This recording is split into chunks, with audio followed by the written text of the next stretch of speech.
5, 4, 3, 2, 1, and liftoff. The rise of Starliner and a new era in human spaceflight. Welcome to your online coffee break, where we discuss bite-sized topics that inspire, educate, and entertain. Here's your host, a software innovator, award-winning marketer, and astronomy and space buff, Chuck Fields. Hello, thanks for joining me today for your online coffee break. Today we're going to go behind the scenes of the Boeing Starliner CST-100 Orbital flight test. As you may know, this was a milestone launch for NASA's Commercial Crew program. Boeing had previously conducted a successful pad abort test for Starliner in early November 2019. This orbital flight test on December 20th, 2019 was successful in that it launched and returned safely 2 days later. However, the Starliner spacecraft, now named Calypso, was unable to dock with the International Space Station as planned. Over the next few minutes in this program, we're going to discuss our amazing experience behind the scenes of this mission as attendees of the NASA Social Program. I've invited my new friend, Jason Fields, who also attended, to discuss this incredible experience. Online coffee break. Hey, Jason, thanks so much for joining me today. Really appreciate it. Hi, thanks for having me, Chuck. I appreciate it. Letting me be here. My pleasure. Now, this was your first NASA social, and that just really impressed me.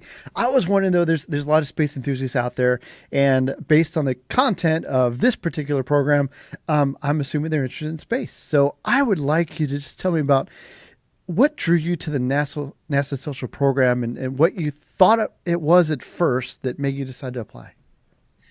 Well, you know, I had a couple acquaintances that had been involved and went to one in the past. It was several years ago, so I don't remember exactly which one, but they kind of told me, you know, what the gist of it was. And, you know, specifically for the last few years, I've been following the space program pretty regularly. And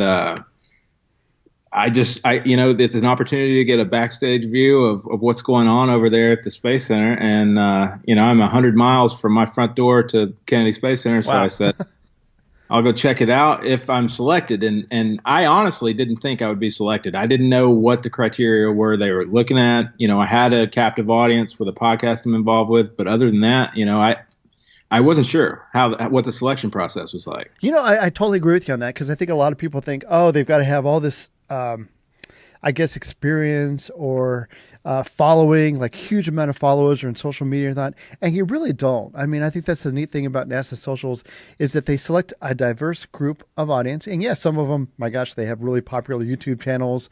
Right. Others are teachers. But there's also common folk out there. And when I first applied, that's what I was too. I was like, man, how can I do to get in? So right. What was really neat about this is, of course, they get several hundred applicants. And it's not just done at Kennedy Space Center. They're done NASA's all over the country. Right.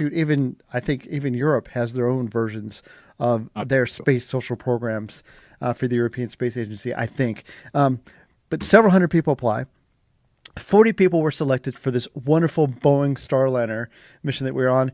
And of all things, you and I having the same last name, I thought was kind of fun. But I thought it was funny too when I got on the bus, and we don't have to sit in any order, and we don't know who anyone is. And I just went up and sat next to you and said, "Hey, I'm Chuck Fields," and you, "Hey, I'm Jason Fields." Well, no, what are the chances of that? So yeah, man, it's kind of crazy how it happened. I was on the bus first, you know, and then the crowd was kind of filling in, and there were, you know, minimal seats left, and it was your time. I had saw your name on the list when they were giving us our credentials, and I thought to myself, you know, that's kind of odd that there's two people with the same last name. Yeah. I don't meet a lot of people with our last name, and but anyway, you know, when you introduced yourself, and I was like, man, that's so coincidental that you know, and it was great. We hit it off, and we had good conversations all day, you know, on the bus. We traveled all over the KSC, you know, on the bus. You know, it was really awesome. And I think one of the things that really blew me away, and I'm sure it did too, I'd love to get your impression on this, but one of the first things that we went to was the Boeing presentation. And folks, they really treated us really well that day. It was just amazing, the organization of this entire event. But of course, it was about the Boeing Starliner mission, and we were treated our first presentation with two wonderful folks from Boeing. We had Melanie Weber and Louis Atchison. I was wondering if you could just tell us a little bit more about what your impression was of their presentation. Sure. I thought that part of it was incredible. I kind of expected, I did a little homework before I went on the social. I kind of had an idea that they would give us a mission overview probably early on in the day. So we kind of knew what was going to happen, with the launch we were going to see. And when those two, Miss Weber and Mr. Atchison, got up, I was so impressed. They did their presentation in tandem, so that both of them on a small stage at the same time. And they kind of went back and forth. They gave a little background about themselves.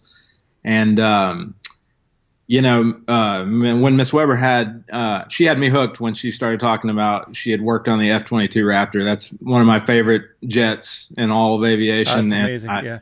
She had me right there, but I was really impressed with her talking about the interior design aspect that she was a part of for the Starliner capsule. And then, one thing, I'm going to interrupt you there. One thing I really was impressed too is, again, her title is she's like the crew and cargo accommodations lead. So she's basically more or less responsible for so many things, but also even as down as the seats, making sure the seats would fit different variety of people. And she had this wonderful image. She showed up on the screen of her height, and she, kind of a modest stature and height, just like I am, next to a really tall person, and they both had to fit in the same seats, and she takes care of that. So I was really impressed with that. Yeah, I thought she was saying that the design of the seat, there's like a basic structure there, and then the astronauts themselves, they scan their backs, and then they 3D print an insert. So basically, the seat conforms specifically to their back only, when they're in. So it's pretty incredible. And then Mr. Atchison, he said he grew up right here in Florida and watched shuttle launches from his backyard, and now the guy is directing launches and recovery and hopes to be an astronaut himself. I mean, that's a pretty incredible path from dreaming as a kid to the position he's in now. It really is. And I think their passion came through too. Because I remember talking to both of them briefly afterwards. And even Melanie was like, she was so excited and passionate. They both were, but she was also, nervous about the mission too. And she said, if any of you pray, please pray for this mission. And I guess just seeing just how the Boeing people, just seeing the human side of how hard and how much energy that they've all put towards this mission and what they do was just really impressive. Absolutely. I agree. And the next step, though, was really cool. They took us to this center where they showed us the Airstream Astrovan 2. Oh, yeah. And I have this awesome shot that I'll show for those of you watching on YouTube right now of you sitting in one of the seats. Yeah. What was going through your mind on this van? Tell us a little bit more about that. I tell you what, man. When I got in that thing, you could tell that they did everything to the 10th degree. The design of this thing was all about the comfort of the people that will be riding in it. The astronauts that will be riding in these Starliner capsules, right? And the seats themselves, the guy mentioned, I don't remember exactly what he said, but they're super plush and really fine leather. And there was plenty of room. No seat was right next to the other one. There was plenty of room on either side of them for whatever they're going to have with them, And I just thought they really took their time designing this vehicle because they intend to use it a lot, and that's exciting to me because that means they're gonna send people to space from right there at Kennedy. Oh, it was so exciting. And then that was parked right outside this wonderful museum-like experience that we went into. And they had this wonderful Starliner cockpit simulation and other stuff. What was your impression of that facility? I was really blown away. I thought it was pretty cool, man. I don't think that is I think it was set up specifically for like VIPs and guests of Boeing to give them an overview of the Starliner and kind of show the history of Boeing's cooperation with NASA throughout the history of spaceflight there, and I just thought they did a really good job. It was an exhibit worthy of any museum I've ever been to, and they had that cockpit simulation, which I didn't try, but I kind of peeked over the shoulder of a few of you guys that were on it, and it was the real deal, man. It was pretty cool. Oh, it's amazing. Again, they just do everything to the nth degree, and I love that. Right after that. I guess I was also impressed. Even the lunch that we had, you said this in your blog that I'm going to link to in the show notes for this episode, but one thing I think you were impressed about was just the variety of people that were inside the cafeteria. Tell us more about that. Right, sure. So in this blog that Chuck's referring to, I earlier in the day, coming into this my first NASA social, so I didn't know exactly what to expect, and I had a little bit of that imposter syndrome, meaning I wasn't so sure I deserved to be on this thing, and but I kind of pushed that aside in my mind. I had to come to terms with the fact that this was maybe a once in a lifetime opportunity, and I wanted to take advantage of it. Yep.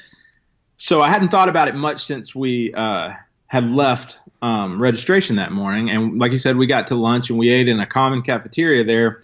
It's kind of directly across the street from the vehicle assembly building. Right. And we were all sitting there having lunch. And I think you and I were sitting next to each other, and there were 3 or 4, a lady from Aerojet Rocketdyne and a few other people were there. And everybody was kind of saying, what they did, what they were involved in, and how they came to be at this event. And while this conversation is going on, I'm kind of looking around the room, and I can see guys that are, like the executive types. They're suit and tie guys, and they're sitting next to guys clearly sweat every day in their job. Right. They're out there in the field doing whatever it is, electricians, engineers, technicians, all these groups of people. And it kind of clicked in my head right then that this whole thing, supporting space exploration and NASA's role in it and our role in it, communicating their story and all of that is not for a specific group of people. It's for everyone, Right. And that like having that revelation in that little moment, I didn't say anything out loud then. I was just thinking, in my head while this conversation at the lunch table was going on, and I'm looking around, mm-hmm. I thought, this is for everybody. It doesn't have to be for a selected group. And once I had that those feelings of inadequacy or whatever you want to call it, they kind of went away, and I really enjoyed the day. I think that was amazing. Space is for everybody, and it takes a huge team. People can't emphasize it enough. Astronauts are incredible, engineers are incredible, but it takes everybody, all steps, all facets to make that happen. We did have a nice trip. I'm going to kind of breeze over our trip to the Atlas Space Operations Center. I'll show a picture of Mission Control, which is incredible. But let's get to Launch Complex 41. This is where we saw Starliner on the pad. What was going through your head when our bus got closer and closer and closer and came right up to the security fence? Before we, my assumption was that we were going to stop. The pad is in an elevated position from sea level, right? Mm-hmm. Most of them out there are. And my thought was that we would stop somewhere on the lower end of that mound and kind of glance up there and be, let's say, 500 yards away or more from this rocket. And that would be as close as we got. And right. We would have opportunities to take pictures, like through the fence itself. Mm-hmm. But the bus, got closer and closer. And then we turned on the street or the road that goes right up to where it's the same path that the rocket travels from the vertical integration building up to the pad itself. Right. And we pulled right up to the fence, and we're 100 yards from this rocket that's launching tomorrow morning. Yeah. And then they open the fence up, and so you've got this 180-degree unobstructed view of this rocket, and it was incredible, man. Oh, I thought that was it really blew me away too. And sort of the icing on the cake is as we're admiring this close-up view of the rocket that was going to launch on the very next day, we had some pretty special people from NASA show up. We had a couple astronauts. We had Butch Wilmore. We had Colonel Bob Cabana. We had NASA Deputy Administrator, Jim Morehard at first. Mm-hmm. They all showed up. What was, you mentioned something too. Same thing as me. When we sort of see the blue flight suits, we know, right. Hey, there's astronauts, and our heads immediately turned. And These guys, they didn't just walk by. They came up, started engaging with us. And you have this wonderful video that I'm going to show right now of, I was fortunate to talk to Colonel Bob Cabana. I was asking about micrometeorites. So here he is just talking about his experiences of that in the space shuttle. They replaced 3 or 4 windows every flight. There was one on my third flight that was over on the pilot side that was a starburst about that big, and I said, no, it's on his side, I won't worry about it. But the orbiter had three 1-inch panes of glass. There was a pressure pane, an inner protective pane, and then an outer thermal pane. So it was that thermal pane that was getting replaced. How did you get into this? I mean, what motivated you? So I just wanted to fly jets ever since I was 5 years old, and I was fortunate enough to get in the Naval Academy, and that allowed me to become a pilot in the Marine Corps, a naval aviator.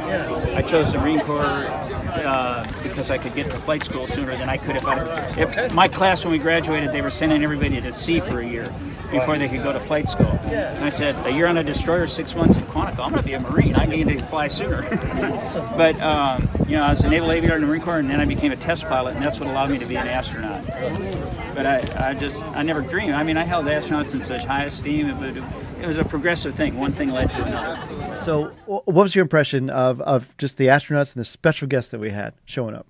I tell you what, man, we were all focused on that rocket, and then kind of behind us, we saw that bus pull up, or a van, whatever it was, and you're when a vehicle pulls up behind you, you kind of glance that way, but when they step out and they've got this color blue flight jacket on, right away, hey, that's an astronaut, or most people that are into space even a little bit recognize that, and I was like you said, I was expecting, okay, this is a photo op, but they came through and they shook hands and they had personal conversations with anybody that was willing to have one. Mm-hmm.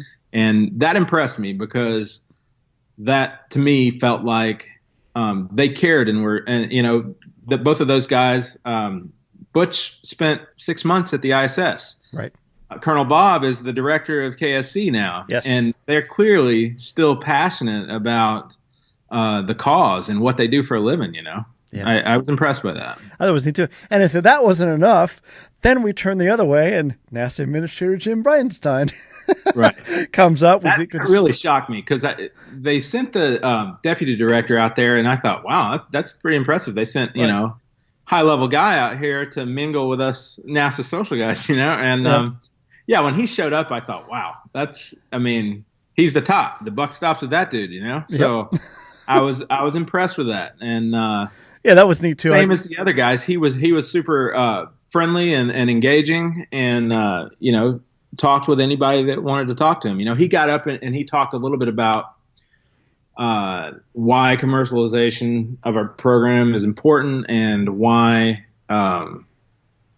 what percentage of the federal budget belongs to NASA and why they argue for the amount that they do and all that kind of stuff. And it is important because he made a good point that beyond communications technology, there's so much that we use on a day-to-day life that is a direct result of the research performed by astronauts at the ISS and the shuttle and beyond, Yeah, that was true too. And I got to admit, starstruck is definitely the word that sort of came to mind.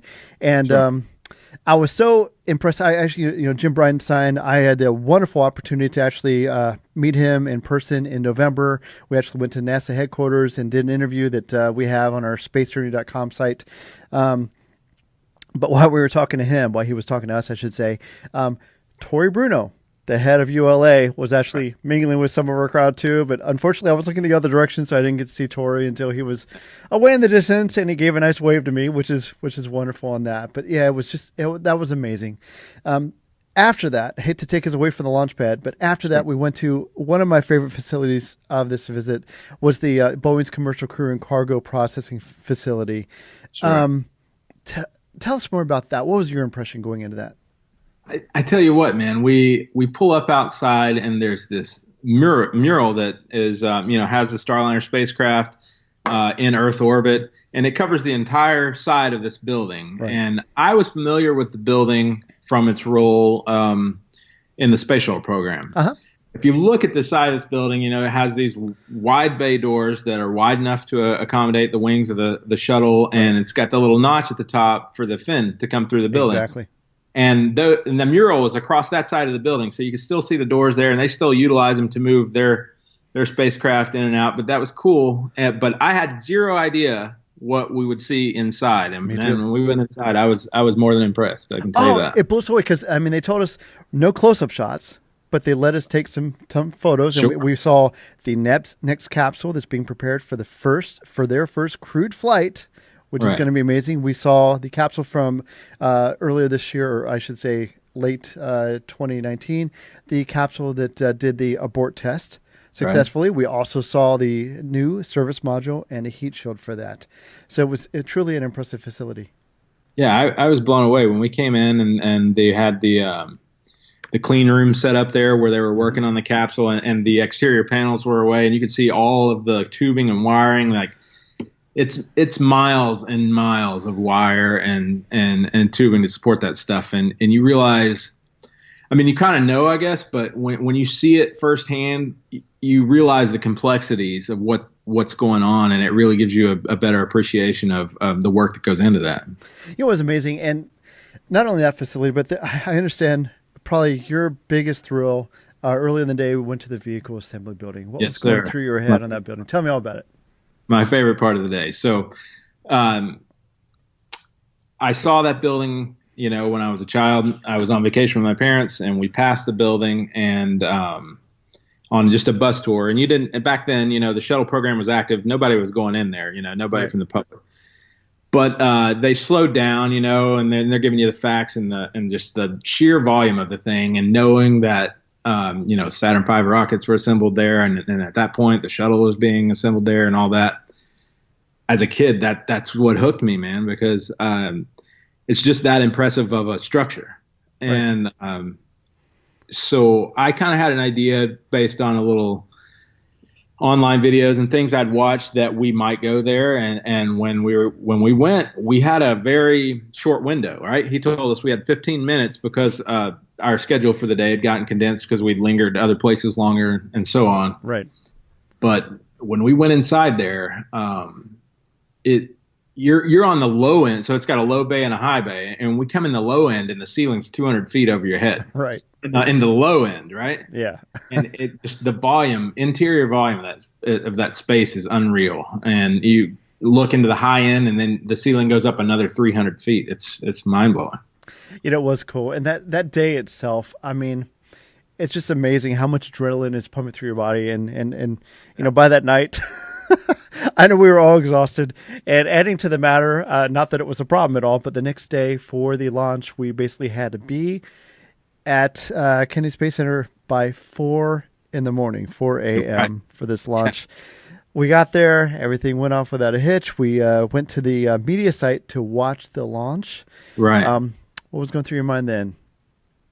You know, I was excited. I'd had the opportunity to watch a few other launches, but never from that site. And it was cool because, you know, I don't know if you've seen, I'm sure you have, the Apollo 11 documentary that came out earlier this year. Yeah. It's got all this great high definition footage that they dug up from the archives. And some of the shots there is the crowd of people, you know, back in 1969, standing on that same lawn we are, you know, watching, getting ready to watch Neil Armstrong and Michael Collins and Buzz Aldrin launch to the moon. Right. And just, I guess that's the kind of feeling I had all day long. Is like, I'm standing in a place that is so historically significant that it's kind of surreal. So yeah, especially even that big countdown clock was right there. We could walk right up to it if we wanted to. We didn't want to get the camera's view of it, but it was impressive. And the launch itself was just beautiful and breathtaking. I mean, it was twilight barely, and as the rocket ascended, we could just, again, you could feel that wonderful vibrations going through your chest. It was a little bit windy that day, but it amazingly calmed down right before launch. It was just beautiful timing, beautiful launch itself. I believe so many things happened exactly the way they had to get that rocket off the ground. You know, like I said, the weather calmed down. It was an instantaneous window. So if it didn't launch immediately, it was scrubbed, and my schedule wasn't going to allow me to stay and come another day. So I would have had to miss it. But everything worked out, and right at 6:36, it left the ground. Oh, that was amazing. Yeah, I'm so excited, and I know there was obviously a problem getting to the space station, but all in all, the mission landed successfully just a couple of days later.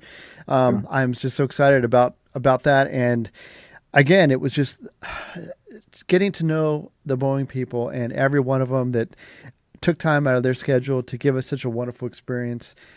You just can't help but want to be a cheerleader for them and just kind of root for them for success, for getting people back up to space from U.S. soil. I agree, man. You never want to hear the word anomaly when you're talking about a launch or anything in space travel, but they are a reality, right? They happen. Going to space is not easy. And the people we met all day, the day before and that morning, the people from Boeing that we dealt with and anybody involved with this, you could tell like this was their life at that moment. They had invested so much of themselves in that. And for it to have an issue, I'm sure was way more disappointing to them than it would ever be to you and I. But they were able to, like you said, they were able to do some of the flight checks, while it was in orbit for a few days. They didn't get all the stuff done they wanted to do, but they landed the craft safely. Everything performed on that end like it was supposed to. And I believe that the next time that they launch it, it'll go off without a hitch. Oh, that sounds great. Jason, again, I can't thank you enough for taking time out. Can you tell us more about the podcast that you help with and how people can find out more about that? Sure. You can check it out at floridasinking.com. Florida is Sinking is the name of the podcast. And I got involved with those guys. There's two hosts, and they're from the other coast in Florida, closer to Kennedy than I am. I'm in Tampa. But I was just a listener. I found the podcast online, and I thought, it was a great podcast. And it's comedic, and they just kind of poke fun at all the crazy news stories and stuff that comes out of Florida. But we also talk a little bit, or they also talk a little bit. I've been on the show a few times about life in Florida and the good and the bad and all that stuff that comes with that. Well, Kennedy Space Center is right in our back door, right? So This is part of our life here. And I see rockets launching sometimes during the middle of the workday. I can look off to the east and see a rocket going up, So it's a part of our lives, and I wanted to go experience that and really get a better look at it and communicate that to this audience. Say, hey, this is right in your back door. Check it out. It's right here. So excellent. Well, Jason, thanks again for taking time to join us today. Really appreciate it. Absolutely. Thanks, Joe. Online coffee break. Wow, we are so excited about launching Americans once again from U.S. soil. We're hoping that 2020 is the year to make that happen. We're not sure if it's going to be Boeing first or SpaceX. We're excited either way. If you'd like to follow updates for Starliner, just go to their website at starlinerupdates.com. If you'd like to view our behind-the-scenes look at SpaceX's Crew Dragon demonstration earlier in 2019, just go to our website at onlinecoffeebreak.com/82. If you'd like to learn more about the commercial program in general from NASA, just go to their website at nasa.gov/commercial crew. I want to thank you for taking time out of your schedule to join us today. Really do appreciate it. If you can share the love by giving us a 5-star rating on Apple Podcasts, or just liking this video if you're watching YouTube or whatever podcast application you listen to, we really appreciate it. We'll see you next time. God bless.